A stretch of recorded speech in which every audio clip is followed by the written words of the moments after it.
Welcome back all dear student, आपका स्वागत है हमारे अनंता कोचिंग क्लासेस के अंदर। बच्चों, अपन बात कर रहे थे सभ्यता के बारे में। पढ़ रहे थे अपन ने दो सभ्यताएं पढ़ ली थी। पहली पढ़ ली है बच्चों अपन ने कालीबंगा, दूसरी पढ़ ली अपने गणेश्वर, है ना। कालीबंगा गणेश्वर के बारे में। अब अपन कौन सी पढ़ेंगे बच्चों? आहड़ सभ्यता पढ़ेंगे। थर्ड नंबर कौन सी है? आहड़ सभ्यता के बारे में देखेंगे कि इसमें क्या क्या अवशेष मिले और इसके अंदर क्या क्या जानकारी अपने को मिलती है। देखो बच्चों, आहट सभ्यता की मैं बात करूं, आहट सभ्यता की अपन बात करें, आहट सभ्यता की जो है बच्चों वो भी बहुत पुरानी है। आहट सभ्यता सबसे पहले तो ये कि है कहाँ, कहाँ स्थित है। तो आहट सभ्यता जो है बच्चों आयड़ नदी के किनारे स्थित है। आयड़ नदी का दूसरा नाम है बच्चों बेड़च नदी। आयड़ आयड़ नदी के किनारे स्थित है। आयड़ नदी का दूसरा नाम बेड़च नदी है। और वैसे आहट सभ्यता को बनास के आसपास स्थित माना जाता है, लेकिन मेन ये कहाँ है? आयरन नदी के किनारे है। लेकिन आहट सभ्यता और भी छोटी मोटी सभ्यता है वो वैसे तो बनास के आसपास के पूरा एक एरिया है, पूरा क्षेत्र है, वहीं आसपास स्थित है। लेकिन जो आहट सभ्यता को मेन कहाँ स्थित है? आहट सभ्यता आयरन नदी के किनारे स्थित है। अब देखो, ये मान लो आयरन नदी है, ठीक है, जो आगे जाकर कहाँ मिलेगी? बनास के अंदर मिलेगी। इसको देखेंगे अभी बाद में। सबसे पहले ये आयरन नदी है। आयरन नदी के पास में कौन सी सभ्यता स्थित है? आहड़ सभ्यता बच्चों। ये आहड़ सभ्यता यहाँ स्थित है। फिर थोड़ा यहाँ से आगे चलते हैं तो कहा यहाँ पे एक झील स्थित है बच्चों, जिसका नाम है उदय सागर झील। बहुत इंपॉर्टेंट झील है, पूछा जाता है आयत सभ्यता आहट सभ्यता के पास में कौन सी झील प्रेजेंट है? तो उदय सागर झील स्थित है। इसके थोड़ा सा आगे चला बच्चों, तो इसके आगे चला तो आप देखिए यहाँ एक और छोटी सी सभ्यता स्थित है, जिसका नाम है बच्चों बालाथल। बाला से याद रखना है, बालाथल सभ्यता, बालाथल सभ्यता।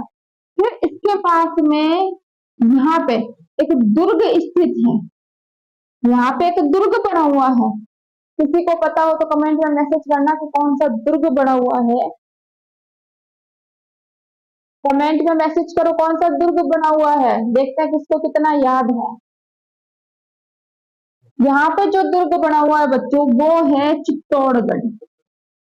कौन सा दुर्ग है? चित्तौड़गढ़ दुर्ग बना हुआ है। रतन सिंह वाला चित्तौड़गढ़, जो पद्मावत मूवी आई थी वही चित्तौड़गढ़, ठीक है। चित्तौड़गढ़ दुर्ग बना हुआ है। फिर ये है नदी, ये जो आयड़ नदी है वो आगे जाकर किसमें मिलती है? बनास नदी के अंदर। यहाँ पे बनास नदी के अंदर मिलती है। क्लियर है कि एक एक पॉइंट स्टेप उतार लेना, ये उतार लेना तो इजीली याद रह जाएगा कि आयड़ नदी से चल रही एक एक एक एक एक एक, एक चीजें बनी हुई है। ये एक बार नोट करो। कर लिया नोट?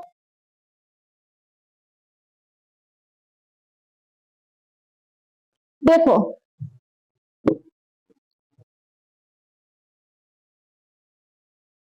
आहट सभ्यता को, आहट सभ्यता मेन बनास के पास में प्रेजेंट है, मेन बनास नदी के पास स्थित है।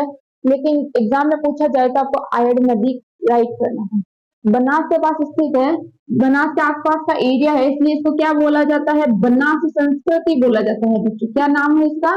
बनास संस्कृति भी कहते हैं इसको, क्योंकि ये बनास नदी के आसपास का पूरा एरिया है इसलिए। फिर इसका दूसरा नाम इसको बोलते हैं महासतियों का टीला। अब महासतियों का टीला क्यों बोलते हैं? क्योंकि यहाँ पे पहले के टाइम में क्या होता था कि जब राजा किसी युद्ध में जाता था, मर जाता था, तो रानियां पीछे सती हो जाती थी, ठीक है। तो अब इसको बोला जाता है महासती। सतियों का मतलब जो रानियां सती हुई हैं, तो सबसे ज्यादा सती कहाँ हुई है? यहीं पे हुई है, इसलिए इसको क्या बोला जाता है? महासतियों का टीला भी बोला जाता है बच्चों। तो अब यहाँ के लोग, जो आहड़ सभ्यता के जो लोग हैं, यहाँ के जो लोग हैं वो आहड़ को आहड़ सभ्यता नहीं बोलते। आहड़ को आहड़ सभ्यता नहीं बोलते तो क्या बोलते हैं? धूलकोट बोलते हैं। क्या बोलते हैं बच्चों? धूलकोट या फिर आघाटपुर, धूलकोट बोला जाता है, आघाटपुर बोला जाता है। यहाँ के लोग नहीं बोलते आयड़ को, आहड़ को। क्लियर है?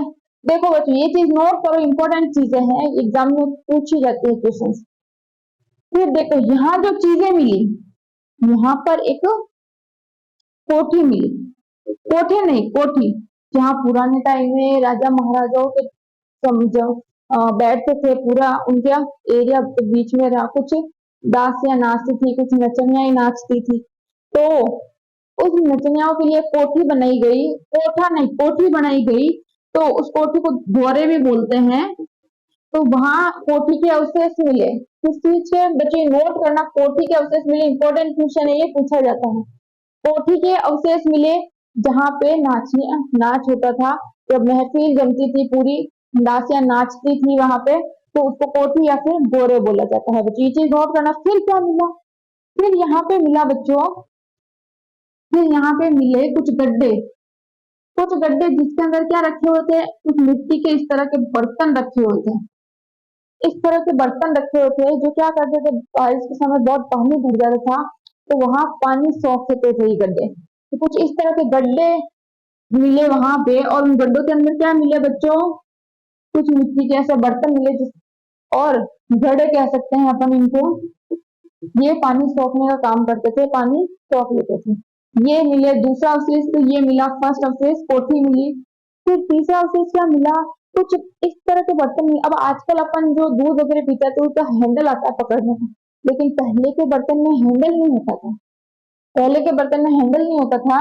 तो बर्तन किस तरह के मिले, कुछ इस कुछ इस तरह के आकृतियां थी, ये जल पात्र थे, पानी पीने के बर्तन मिले जो इस तरह से थे, बहुत बड़े थे, हैंडल नहीं था, और कुछ आकार इस तरह का था इनका।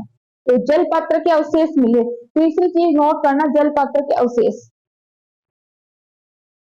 फिर क्या मिले बच्चों, फिर यहाँ पे मिले कुछ चूल्हे, चूल्हे मिले, कितने, 6 चूल्हे मिले। कितने चूल्हे मिले, 6 चूल्हे मिले। मतलब कि पहले के टाइम में ऐसा नहीं है कि ये कोई अलग अलग रहते थे तो अलग अलग चूल्हे, ऐसा नहीं। वहां के टाइम में बहुत महफिल रहती थी, बहुत राजा महाराजाओं के समय बहुत आसपास के सैनिक वगैरह रहते थे, तो बहुत सारे चूल्हे थे वहां पे। तो कुछ 6 चूल्हों के अवशेष मिले, कोई संयुक्त परिवार रहते थे, कोई अलग अलग नहीं है। तो कुछ 8 परतें भी मिली। अब ये क्या था, वहां इस सभ्यता कुछ टूटी फूटी परतें भी मिली, जिससे अंदाजा लगाया गया कि यह जो सभ्यता है वो 8 बार बिखरी है, 8 बार बनी है। कितनी बार, 8 परतें, इससे अंदाजा लगाया 8 बार बिखरी है और 8 बार नहीं, इसका वापस बनी है। तो 8 परतें भी मिली। तो ये चीज भी नोट करना कि 8 परतों के अवशेष भी मिले। फिर बच्चों इसके अंदर आभूषण मिले। अब आभूषण कौन से, किससे बने हुए आभूषण, सोने चांदी के नहीं। आभूषण मिले सोने चांदी के नहीं थे, वो आभूषण किसके थे, पत्थरों के थे। किसके आभूषण, पत्थरों के आभूषण मिले। तो ये चीज भी नोट करना कि पत्थरों के बने आभूषणों पे अवशेष मिले। फिर बच्चों फिर देखो, यहाँ पे मैंने एक नाम बताया आपको कि सायर नदी के एक बालाथल सभ्यता भी थी, बालाथल सभ्यता, छोटी सी सभ्यता है, इसका ये याद रखना है। इस समय क्या था, कुष्ठ रोग होता था। कौन सा, आजकल तो नहीं है ये रोग, कुष्ठ रोग मतलब कोड़े, कुष्ठ रोग मतलब कोड़े होते थे। तो ये ऐसी बीमारी थी कि अगर किसी को कुष्ठ रोग है, कोड़े है, अगर कोई दूसरा इसको टच कर ले तो उसको भी हो जाएगा, या किसी कोई दूसरा उसके वस्त्र पहन ले या कोई भी उसकी चीज इस्तेमाल कर ले तो ये रोग दूसरे को भी हो जाता है। मतलब छुआछूत टाइप बीमारी थी कुष्ठ रोग, कि अगर उसको छूने से सामने वालों को भी हो जाता था। तो उस समय कुष्ठ रोग के बालाथल सभ्यता के अंदर थे। और दूसरी चीज इसमें क्या थी बच्चों, कपड़ों के अवशेष मिले। ये नोट कर लिया सबने, इसमें क्या था, कपड़ों के अवशेष मिले। मतलब पहले के टाइम में औरतें हाथों से कपड़े बनाती थी, हाथों से बने हुए कपड़ों के अवशेष मिले, हाथों से कपड़े तैयार किए जाते थे, सूती कपड़े।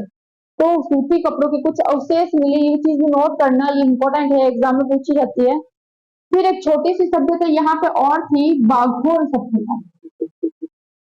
बाघोर सभ्यता, बाघोर सभ्यता में क्या होता था बच्चों कि यहाँ किसके किनारे थी, पहले तो कि कोठारी नदी के किनारे, किसके किनारे, कोठारी नदी के किनारे। इसमें क्या थे, पशुपालन के अवशेष मिले, मतलब पशु, लोग पहले के टाइम में पशु पालते थे, इस सभ्यता के अंदर क्या मिले, पशुपालन के अवशेष मिले। नोट करना, ये चीजें इंपॉर्टेंट चीजें, इससे बाहर आपके कहीं क्वेश्चन नहीं जाएगा। और बहुत लंबा चौड़ा पढ़ने की जरूरत नहीं है, जितना अपने को इम्पोर्टेंट है अपने को वही पढ़ना है, जितना अपना अपना कोर्स है, अपना सिलेबस है, उतना ही पढ़ना है, ठीक है। तो देखो पशुपालन के अवशेष भी मिले, बाघोर सभ्यता, बालाथल, ये छोटी छोटी सभ्यता, इनमें से कोई भी क्वेश्चन उठा के पूछ सकता है, ठीक है। आहट सभ्यता क्लियर हुई, क्या थी आहट सभ्यता, आयरन नदी के किनारे, आयरन नदी का दूसरा नाम बड़ेच नदी, ठीक है। वैसे तो ये बनास नदी के आसपास का पूरा क्षेत्र है, इसलिए इसको क्या बोला जाता है, बनास संस्कृति बोला जाता है। और पहले के टाइम में आहट सभ्यता को लोग क्या बोलते थे, दूसरा नाम क्या था, धूलकोट, क्या था, धूलकोट। और इसको संस्कृत के अंदर क्या कहते हैं, आघाटपुर। आहट सभ्यता को संस्कृत के अंदर क्या बोलते हैं, आघाटपुर, ठीक है। तो फिर आहट सभ्यता से थोड़ा आगे चलते हैं, तो एक झील आती है, उदय सागर झील, थोड़ा आगे चलते हैं बालाथल सभ्यता आती है, थोड़ा आगे चलते हैं दुर्ग बना हुआ है इस नदी पर, कौन सा दुर्ग है, चित्तौड़गढ़ दुर्ग है। और यह नदी आगे जाकर किसमें मिलती है, बनास नदी के अंदर जाके मिल जाती है, क्लियर है। फिर इसमें अवशेष की बात करूं मैं, कोठी गोरे, कोठी का दूसरा नाम गोरे, कोठिया बनी हुई मिली, 8 परतों के अवशेष मिले, और क्या मिला, चूल्हे मिले, 6 चूल्हे मिले, 8 परतें थी।